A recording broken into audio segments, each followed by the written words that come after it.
तो आइए बच्चों, अब हमारा जो है अगला इंपॉर्टेंट टॉपिक स्टार्ट करते हैं। और आज जो हमारा जो इंपॉर्टेंट टॉपिक है उसका नाम है राजा किसान नगर में। टॉपिक का नाम क्या है? Topic differences in rural society, यानी ग्रामीण समाज में अंतर। तो इस टॉपिक में हम ये पढ़ने वाले हैं किस प्रकार से ग्रामीण समाज में बहुत ज़्यादा अंतर थे। कब वो अंतर कब थे कि जब हम बात कर रहे हैं 600 ईसा पूर्व में। यानी ग्रामीण समाज में अंतर का मतलब है कि अभी आपने पिछले टॉपिक में पढ़ा, उपज बढ़ाने के बहुत सारे तरीकों का इस्तेमाल किया गया था। अब लेकिन उसके बाद अलावा गाँव में क्या था, नए नए जो लोग थे उन लोगों में डिफरेंसेस भी बढ़ते जा रहे थे, गाँव में अंतर भी बढ़ते जा रहे थे। ठीक है, इसका पता हमें कैसे चलता है differences in the rural societies में? इसका पता हमें ये चलता है कि गाँव में भेदभाव कितना था। तो बुद्धिस्ट स्टोरीज, बुद्धिस्ट कथाएँ या बौद्ध कथाएँ जो हैं उनसे हमें ये पता चलता है कि कम से कम गाँव में उस समय कई प्रकार के जो वर्ग थे उनका निर्माण हो रहा था। यानी कि लोगों में डिस्क्रिमिनेशन बढ़ रहा था, यानी क्लासिफिकेशन हो रहा था। यानी लोग जो थे ऊंच नीच वगैरह, या जिसे कहते हैं हम कि एक लेवल, क्लास लेवल डेवलप हो रहा था सोसाइटी में। एग्जाम्पल के तौर पर अगर बच्चों हम बात करेंगे तो आप देखेंगे कि बुद्ध कथाओं में बताया गया है, बौद्ध जो जातक कथाएं आपने सुना है, गौतम बुद्ध के जीवन के बाद कहानियां लिखी गई थी, तो उनमें कई कहानियां ऐसी मिलती है जिससे हमें पता चलता है कि गाँव में कम से कम 3 प्रकार के वर्ग बन गए थे, 3 प्रकार के लोग थे। ये लोग कौन थे?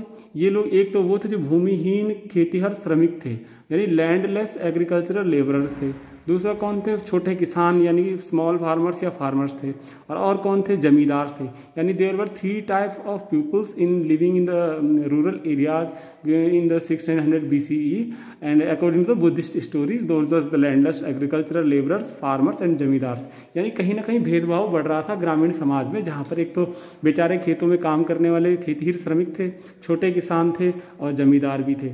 इसी तरह से अगर हम पाली लैंग्वेज में एक वर्ड मिलता है, आपने सुना होगा कि जो बौद्ध की जीवन की जो कथाएं हैं या बुद्धिस्ट जीवन की जो कथाएं हैं शुरुआत की, वो पाली भाषा में लिखी गई हैं। यानी बौद्ध साहित्य हमें किस भाषा में मिलता है? वो पाली लैंग्वेज में मिलता है।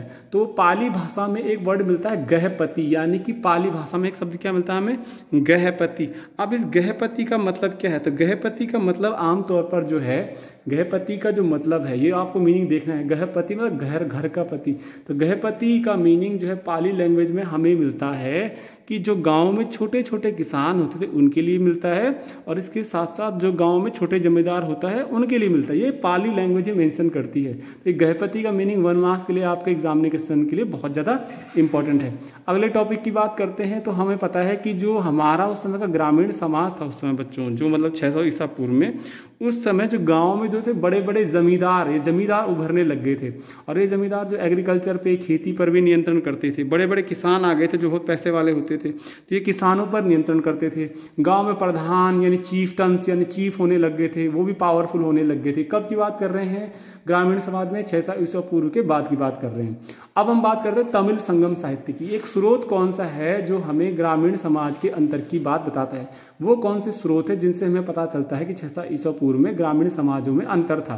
तो पहला जो अंतर आपको पता चल गया बच्चों, वो अंतर तो आपका था बुद्धिस्ट स्टोरीज से पता चलता है, जिससे आपको गहपति का नाम मिलता है पाली लैंग्वेज में। दूसरा तमिल संगम लिटरेचर, तमिल संगम साहित्य। आपको पता है कि दक्षिण भारत के इतिहास का पता हमें तमिल भाषा में लिखे हुए संगम साहित्य से पता चलता है, जिसमें कि जो कवि थे, पोइट्स थे, तो काफ़ी सारी उन्होंने बहुत सारे कवि या पोइट्स थे, उन्होंने अपनी जो पोइट्रीज थी वो लिखी थी, और उसका एक कॉम्बिनेशन या उसका एक कंपोजिशन को हम कंबाइंडली कहते हैं तमिल संगम लिटरेचर। ठीक, तो तमिल संगम साहित्य में भी जो ग्रामीण समाज है वहाँ पर जो है सो गाँव में रहने वाले कम से कम बहुत सारे वर्गों का हमें उल्लेख मिलता है। मतलब क्लास कौन कौन सी गांव में रहने वाले थे, कितना ऊंच नीच था, उसके बारे में पता चल जाता है। तो तमिल संगम लिटरेचर में एक वर्ड मिलता है वेल्लालर। वेल्लालर यानी वेल्लालर को क्या कहते हैं? रिच लैंडलॉर्ड्स, यानी रिच लैंडलॉर्ड मतलब धनी जमींदार। तो वेल्लालर कौन थे? धनी जमींदार थे।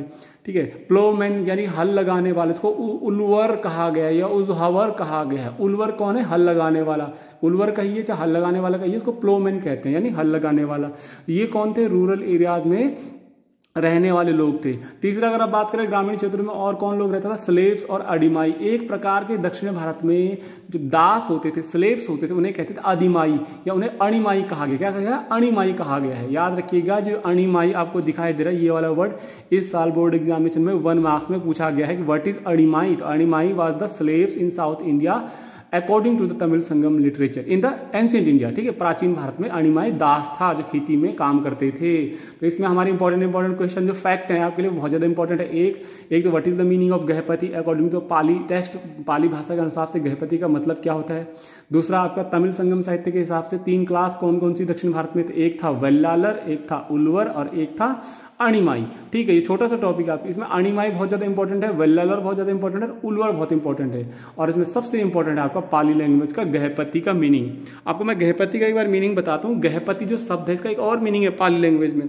गहपति को आमतौर पर, गहपति कौन होता था, गहपति मतलब घर का पति, यानी घर का मुखिया गहपति कहलाता था, और जिसका नियंत्रण पूरे घर के और अन्य पुरुषों पर, महिलाओं पर, बच्चों पर, जानवरों, संसाधनों, जमीन पर, सब पर होता था। यानी कि Gahapati means the chief of the house or home, and he exercised the power in his home, in his residence, and on his women, children, slaves, and other servants also. He was the owner of all the lands, animals, and all the things, ठीक है, वो सभी जानवरों का, जमीन का भी मालिक होता था। तो आमतौर पर कभी कभी क्या होता था कि ये जो गहपति है इसका प्रयोग अमीर आदमी के लिए भी किया जाता था। तो आपके लिए बता दें गहपति शब्द के 3 मीनिंग हो गए। पाली भाषा के हिसाब से गहपति वो होता था जो गांव में रहने वाले जो कौन थे, किसान थे। छोटे किसानों के लिए आमतौर पर गहपति का प्रयोग किया गया है, किसमें, पाली भाषा में। और छोटे जमींदारों के लिए भी गहपति शब्द का पाली भाषा में प्रयोग किया गया है। जबकि गहपति का एक मीनिंग ये भी मिलता है कि जो घर का मुखिया होता है वो गहपति होता था। एक और मीनिंग है गहपति की कि शहरों के कई बड़े बड़े व्यापारियों को भी गहपति कहा गया है। याद रखना ये 1 मास का गहपति बहुत इंपॉर्टेंट है। तमिल संगम लिटरेचर के हिसाब से अणिमाई हो गया, उल्वर हो गया, वेल्लालर वो थे जो धनी जमींदार थे, उल्वर जो थे हल लगाते थे, अणिमाई जो थे दास थे, ठीक है। तो ये छोटा सा टॉपिक आपका हो गया है, छोटा टॉपिक था इसलिए मैंने शॉर्ट में इसको करवा रहा था।